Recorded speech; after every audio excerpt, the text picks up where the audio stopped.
ये रहा आपका 3 नंबर क्वेश्चन। कह रहा है समुच्चय A बराबर 1 2 3 4 5 6 में R बराबर एक्स वाई इस प्रकार है कि y भाज्य है x से द्वारा परिभाषित संबंध R है। देखिए इस क्वेश्चन को कैसे करेंगे, ध्यान से देखिएगा।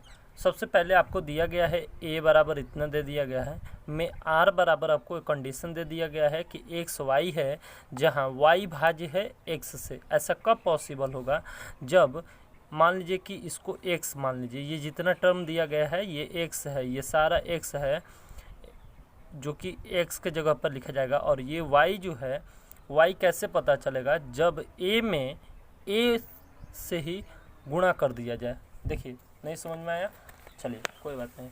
ये रहा आपका क्वेश्चन। मान लीजिए कि a बराबर आपको दिया गया है 1 2 3 4 5 6, ठीक है, ये दिया गया है।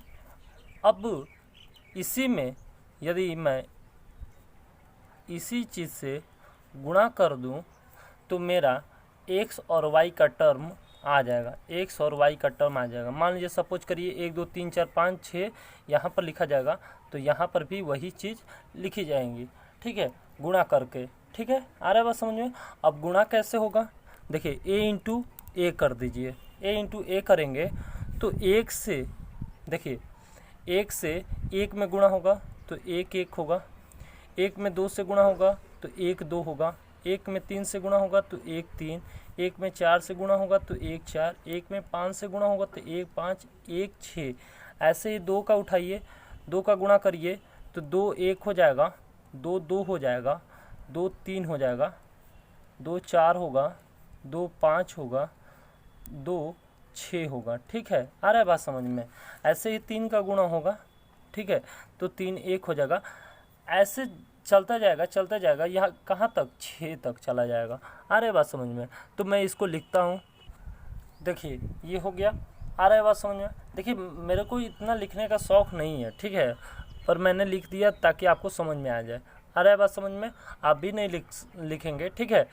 देखिए इतना ये आप अपने माइंड में इतना सोच लीजिए कि ऐसे गुणा होगा तो ये आएगा, ये ऐसे गुणा होगा तो ये आएगा। अब देखिए प्रश्न में क्या बोल रहा है, प्रश्नानुसार देखा जाए तो कह रहा है कि y जो है भाज्य है किससे, x से। कहने का मतलब अगर मैं इसको x कह रहा हूँ, इस पहले को x कह रहा हूँ, दूसरे को y कह रहा हूँ, तो ये जो है भाज्य है किससे, x से। मतलब कहने का है कि y जो है विभाजित होगा किससे, x से, यानी कि y डिविजिबल होगा किससे, x से। अगर ऐसा है तो उसी टर्म को लेना है। तो लिखते हैं इस बात को प्रश्नानुसार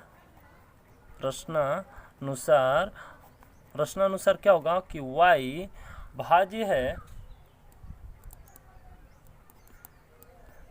x से। ऐसे कितनी संख्या है, तो देखिए y जब दूसरा वाला है और पहला वाला x है। आ रहा है बात समझ में। तो ऐसी कितनी संख्या है, देखिए 1 से 1 विभाजित हो जाएगा, इस 1 से ये वाला 1 विभाजित हो जाएगा, इस 1 से ये 2 विभाजित हो जाएगा। वैसे ही 1 से 3, 1 से 4, 1 से 5, 1 से 6 ये सभी विभाजित हो जाएंगे। आ रहा है बात समझ में। तो ये हो गया। चलिए इसमें ये x है और ये y है, ठीक है। वैसे ही ये x है, ये y है। तो ऐसा कौन सा संख्या है, ये तो पूरा हो जाएगा, ठीक है। इसमें कौन सा है, ये है, ठीक है। फिर ये है, देखिए 2 में 2 से भाग लग जाएगा ना, 4 में 2 से भाग लग जाएगा, तो यानी कि y जो है ये y है और ये x है। पहले x लिखा जाता है फिर y लिखा जाता है, यानी कि पीछे वाला y हो गया और आगे वाला x हो गया। आ रहा है बात समझ में। यानी कि ये विभाजित है किससे, x से। आ रहा है बात समझ में। और ये भी है, ठीक है। ऐसे ही अब 3 में देखा जाए तो 3 3 हो जाएगा, 3 6 हो जाएगा, ठीक है। और कौन सा होगा, 4 में देखिए तो 4 4 हो जाएगा, और बस हो गया। 5 5 होगा और 6 6।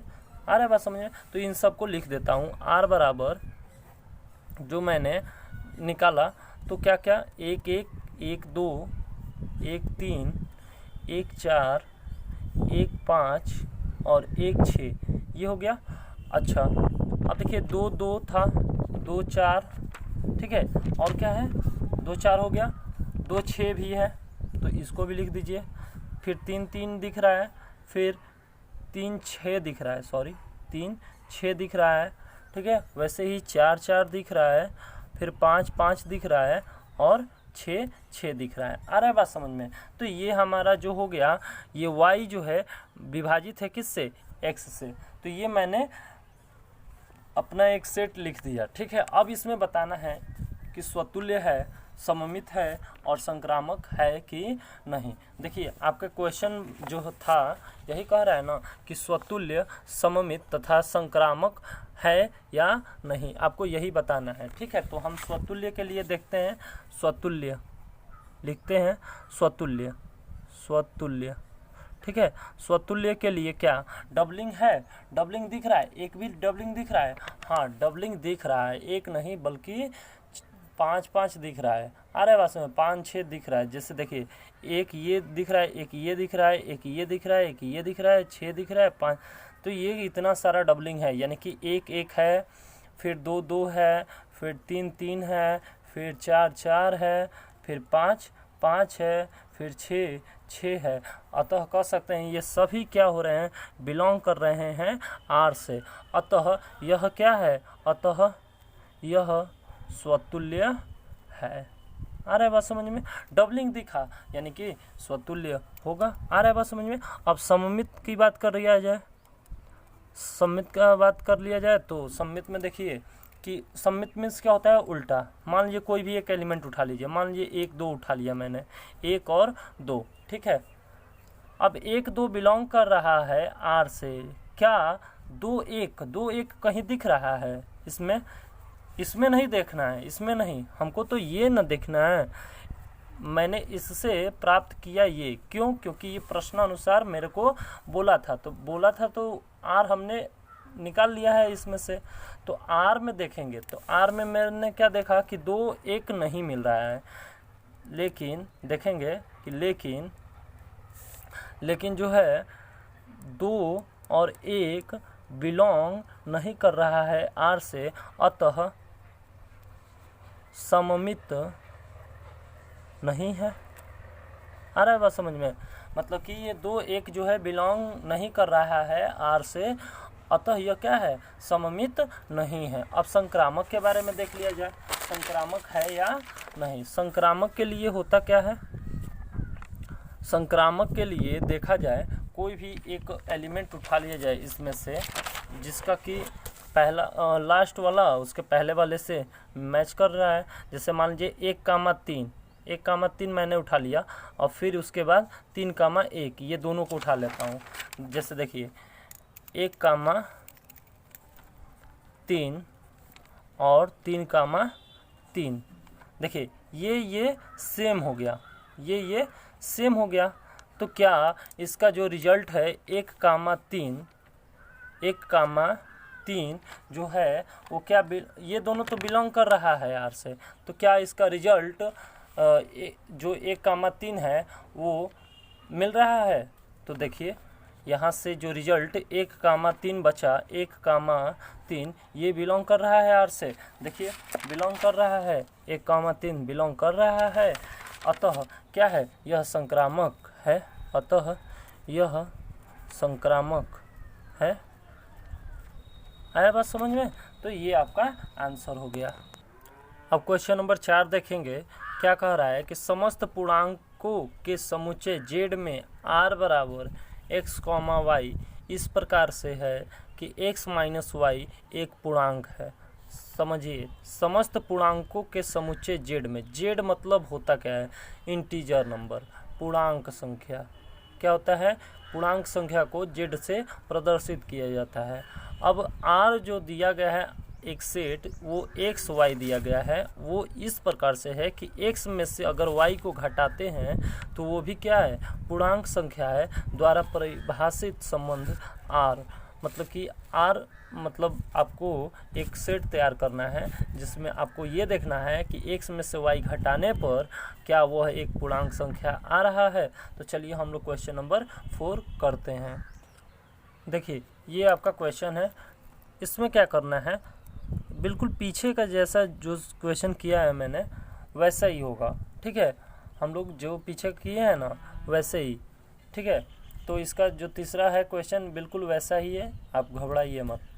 देखिए इसमें क्या है कि r बराबर आपको दिया गया है, ठीक है, और z आपको बोल रहा है कि समस्त पूर्णांक समुच्चय है, ठीक है।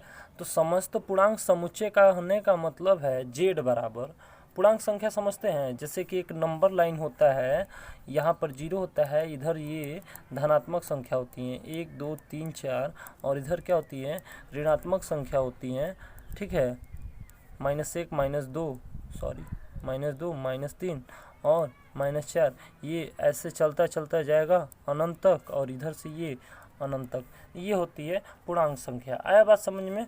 तो पूर्णांक संख्या समझ में आया। तो देखिए मैं क्या करता हूँ कि यही चीज़ें यहाँ पर लिख देता हूँ, -4 -3 -2 -1 0 1 2 3 4, ठीक है। आ रहा है बात समझ में? अब देखिए यहाँ पर हमें क्या करना है कि r निकालना है, वो इस प्रकार से कि x और y हो, x और y हो। ये कब पॉसिबल है? x y हो और x में से y घटे तो एक पूर्णांक संख्या है, तो x y सुनिए, सबसे बड़ी बात पूर्णांक संख्या में हर वो चीज़ आएगी, ठीक है, जो यहाँ दिख रही है। अब इसमें भिन्न संख्या नहीं आएगा, भिन्न कहने का मतलब बटे में 1/2 2/3 ऐसा कुछ नहीं आएगा, ठीक है। जो भी है बात किया गया है पूर्णांक संख्या के बारे में। और हाँ, एक बात बता देता हूँ, अगर पूर्णांक संख्या को जोड़ा जाए या घटाया जाए तो वो हमेशा क्या आता है? पूर्णांक ही आता है। आया बात समझ में? तो देखिए हमें x और y फाइंड आउट करना है, तो x y कैसे पता चलेगा? जब z गुणे z हम लोग आपस में जब इनका गुणा कर देंगे तो हमें क्या मिलेगा? एक्स वाई मिल जाएगा। देखिए कैसे, अब मैं कुछ लिख देता हूँ और आप समझ जाइएगा कि वो ऐसे ही हो रहा है। देखिए मान लीजिए कि जेड में जेड से ही गुणा करना है मेरे को, तो एक जेड और लिख दूँ -4 -3 -2 इसके नीचे, जैसे मान लीजिए एक जेड और लिख देता हूँ इसके नीचे, जैसे कि -4 -3 -2 -1, जैसे पीछे वाले क्वेश्चन में मैंने किया, ठीक है, बिल्कुल वैसे ही। तो अगर मैं इन दोनों का गुणा कर दूं तो -4 × -4 क्या होगा? -4 ऐसे लिखा जाएगा, फिर 4 का 3 से गुणा करिए तो -4 × 3 हो जाएगा, फिर -4 -2 हो जाएगा, -4 -1 हो जाएगा, -4 और 0 हो जाएगा, ठीक है। आ रहा है बात समझ में? फिर -4 का अभी इसके में हो, यहाँ तक तो हो गया 0 तक, फिर 1 2 3 4 तक होगा, तो -4 1 हो जाएगा, -4 2 हो जाएगा, और -4 3 हो जाएगा, -4 4 हो जाएगा, ठीक है। बिल्कुल ऐसे ही 3 को उठाएंगे और 3 का ऐसे ही चलता जाएगा, ये कहाँ तक चला जाएगा? ये 4 तक जाएगा। आ रहा है बात समझ में? तो इस तरह से ये सारी पूर्णांक संख्या हम लोग लिख लेंगे। तो यहाँ से लेकर ये डॉट डॉट डॉट करते करते हम लोग कहाँ तक पहुँच जाएंगे? मान लीजिए 4 तक पहुँच गए, तो 4 -1 हो जाएगा, फिर क्या होगा? 4 -4 होगा, 4 -3 हो जाएगा, फिर 4 का गुणा -2 में होगा तो 4 -2 हो जाएगा, ऐसे ही बढ़ता बढ़ता जाएगा और 4 × 4 हो जाएगा। आ रहा है बात समझ में? तो ये बात समझ में आया। तो यानी कि z × z करेंगे तो बिल्कुल ये ऐसा मिलेगा। आ रहा है बात समझ में? तो अब देखिए प्रश्नानुसार क्या कह रहा है हमें, x y क्या करिए? लिखिए, x y लिखिए, जहाँ x में से y घटाइए तो आपको एक पूर्णांक संख्या मिले। तो पूर्णांक संख्या तो मैंने अभी बताया कि देखिए पूर्णांक संख्या में से पूर्णांक संख्या को घटाइए तो पूर्णांक मिलता है, ठीक है। यानी कि वो बिलोंग करेगा किस से? इससे बिलोंग करेगा, क्योंकि ये सारी संख्या क्या है? पूर्णांक संख्या। क्योंकि पूर्णांक इंटू पूर्णांक का गुणा हो, पूर्णांक में पूर्णांक से गुणा हो तो भी पूर्णांक आता है, पूर्णांक में पूर्णांक को जोड़ दिया जाए तो भी पूर्णांक आता है, पूर्णांक में से पूर्णांक घटा दिया जाए तो भी पूर्णांक आता है। आया बात समझ में? तो जो भी आएगा x में से y घटेगा तो वो ये क्या आएगा? पूर्णांक संख्या आएगा। आ रहा है बात समझ में? तो मैं इस बात को लिख देता हूँ प्रश्नानुसार जो लिखा गया है। तो प्रश्नानुसार कहा गया है कि x y जो है लीजिए वो इस प्रकार से कि x में से y जो घटे वो क्या आ जाए? पूर्णांक आ जाए। ये कब पॉसिबल है? ध्यान दीजिए, ये कब पॉसिबल है? जब मैं कहूँगा कि सपोज करिए कि आप एक लीजिए -4 और -4, चलिए तो -4 मैंने ले लिया और ये बिलोंग कर रहा है r से। अर्थात कहने का मतलब है कि अगर मैं इन दोनों को घटाऊं, 4 4 तो ले लिया मैंने, दोनों का x और y का मान ले लिया। अब इन दोनों को घटाया जाए तो -4 माइनस फिर -4 किया जाए तो क्या होगा, -4 + 4 कर दिया जाए यानी कि 0 आ गया। तो 0 क्या एक पूर्णांक संख्या है? हाँ है, ये देखिए ये पूर्णांक संख्या है। अतः क्या कहेंगे कि ये जो है बिलोंग करेगा R से। ये क्या करेगा, ये जो दिया गया है एलिमेंट वो क्या करेगा, बिलोंग करेगा R से। आया बात समझ में? अतः R से क्या होगा, R बराबर सभी Z गुणे Z होंगी। आ रहा है बात समझ में? यानी कि जितना भी ऐसा टर्म लिया जाएगा वो क्या हो जाएगा, उनको घटाने पर पूर्णांक संख्या आएंगी। तो ऐसी सभी Z × Z होंगी जिनको घटाने पर क्या आएगा, एक पूर्णांक आएगा। आया बात समझ में? ये क्या आएगा, पूर्णांक आएगा। आया कि नहीं बात समझ में? अब देखिए, अब इससे ये भी सिद्ध हो गया कि अगर डबलिंग लिया जाता है, डबलिंग देखिए इसमें डबलिंग आएगा ना, तो डबलिंग आ रहा है तो कहने का मतलब कि स्वतुल्य है। तो स्वतुल्य सममित संक्रामक हम लोग देख लिया जाए। तो स्वतुल्य के लिए देखा जाए, स्वतुल्य के लिए देखा जाए तो स्वतुल्य में क्या होता है कि डबलिंग होना चाहिए। तो -4 और -4 बिलोंग कर रहा है R से, अतः यह क्या है, अतः यह स्वतुल्य है। अभी मैंने देखा।